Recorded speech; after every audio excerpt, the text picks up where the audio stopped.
गणनायकाय गणदैवताय गणाध्यक्षाय धीमहि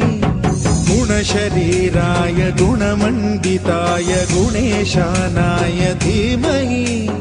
गुणातीताय गुणाधीशाय गुणप्रविष्टाय धीमहि एकदन्ताय वक्रतुण्डाय गौरीतनयाय धीमहि गजेशानाय भालचन्द्राय श्रीगणेशाय धीमहि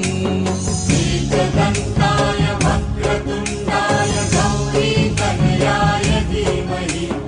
गजेशानाय भालचन्द्राय श्रीगणेशाय धीमहि गानचतुराय गानप्राणाय गानान्तरात्मने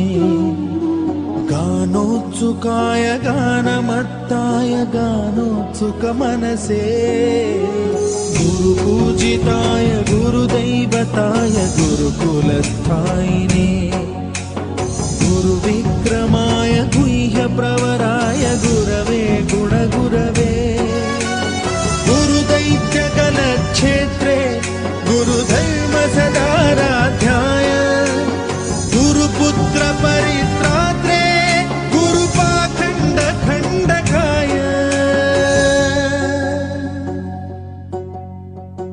गीतसाराय गीततत्त्वाय गीतगोत्राय धीमहि गूढगुल्फाय गन्धमत्ताय गोजयप्रदाय धीमहि गुणातीताय गुणाधीशाय गुणप्रविष्टाय धीमहि एकदन्ताय वक्रतुण्डाय गौरीतनयाय धीमहि गजेशानाय भालचन्द्राय श्रीगणेशाय धीमहि